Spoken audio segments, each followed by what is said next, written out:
जय हिंद दोस्तों, मैं डॉक्टर पूनम त्रिपाठी भारतीय एडू चैनल में आप सबका स्वागत करती हूँ। आज का हमारा टॉपिक है why review literature important for research work. शोध कार्य के लिए साहित्य समीक्षा क्यों महत्वपूर्ण है। पिछले वीडियो में मैंने आपको बताया था पीएचडी कोर्स वर्क के दौरान रिसर्चर को रिव्यू लिटरेचर करनी होती है, रिसर्च मेथोडोलॉजी पढ़ना होता है, अपने टॉपिक से संबंधित 2 रिसर्च पेपर पब्लिश करवाने होते हैं, सेमिनार अटेम्प्ट करना होता है, सिनॉप्सिस बनानी होती है। कुल मिलाकर पीएचडी कोर्स वर्क के दौरान रिसर्चर वैसे तैयार होते हैं जिस प्रकार बचपन में हम भाषा ज्ञान से पहले अक्षर, शब्द, वाक्य, फिर हम मोटी मोटी पुस्तकों का अध्ययन कर जाते हैं।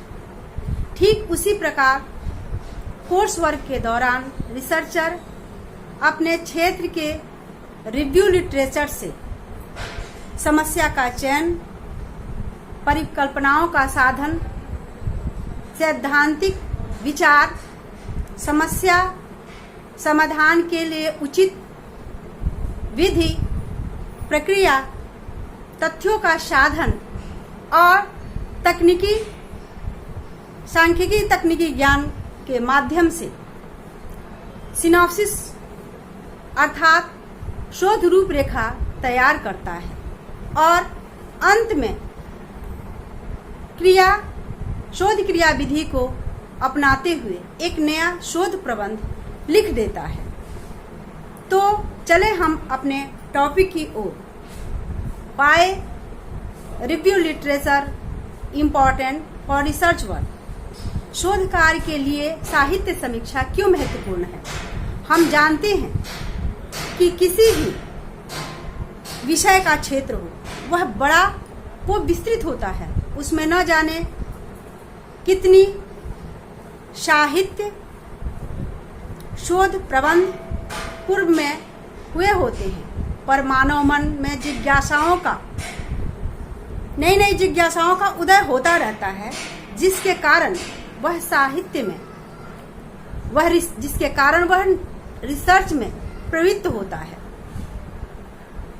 इसके पीछे मनुष्य का मूल उद्देश्य मानव जीवन को अधिक सुखमय, सुंदर, उदार, विराट और सुसंस्कृत बनाना है। इसी उद्देश्यपूर्ण आशा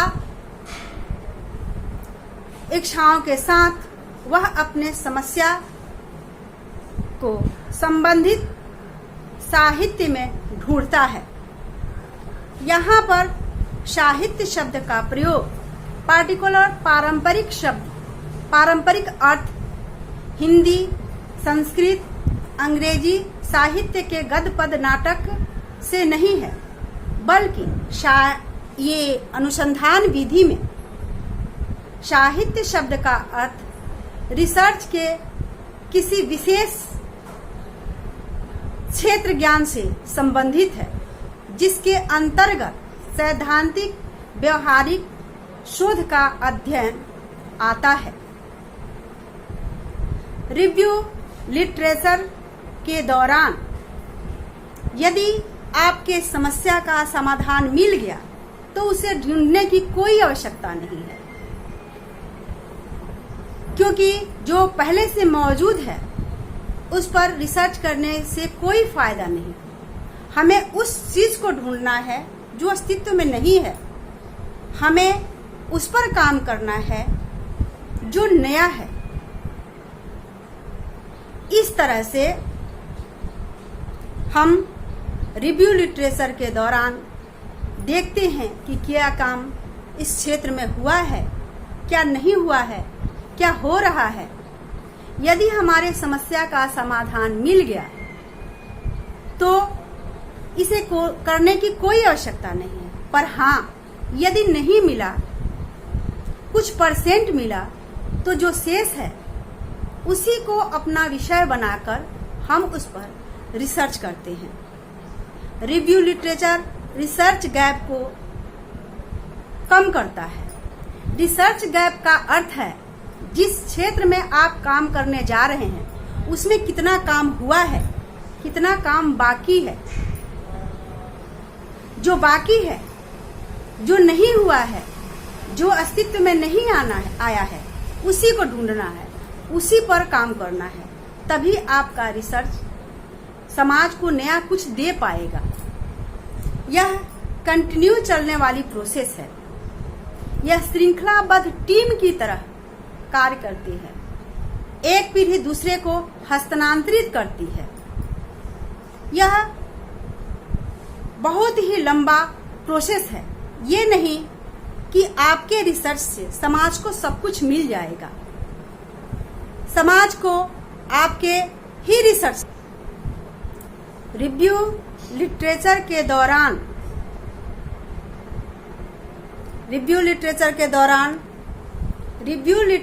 दौरान रिसर्चर को टेक्स्ट बुक, शोध ग्रंथ, राष्ट्रीय अंतर्राष्ट्रीय पत्र पत्रिकाओं के गहन अध्ययन से रिसर्च को नई नई सिद्धांत, विचार, व्याख्या और परिकल्पनाएं मिलती है, जिससे वह अपने शोध समस्या अर्थात टॉपिक का चयन करता है। परिकल्पनाएं मिलती हैं, समस्या समाधान के लिए उचित विधि, प्रक्रिया, तथ्यों का संग्रह, सांख्यिकी तकनीकी ज्ञान मिलता है, जिससे वह सिनॉप्सिस अर्थात साहित्य अर्थात शोध रूपरेखा तैयार करता है। फिर रिसर्च विधियों को अपनाते हुए एक नया शोध प्रबंध लिख देता है। इस तरह रिव्यू लिटरेचर लगभग हर शैक्षणिक क्षेत्र में शोध का एक आधार है। शोध के विषय में पीएम कुक ने कहा था, समान से अधिक परिणाम प्राप्ति के लिए विशिष्ट साधन सामग्री तथा प्रणाली के समन्वय निष्कर्ष शोध है। अतः सारे साधन, डाटा कलेक्शन, जितनी भी चीजें हैं, हम रिव्यू लिटरेचर के माध्यम से ही एकत्रित करते हैं। अब हम इसी के साथ मिलेंगे अगले वीडियो में नए टॉपिक के साथ। तब तक यदि आप हमारे चैनल पर नए हों तो चैनल को लाइक करें, सब्सक्राइब करें। जय हिंद।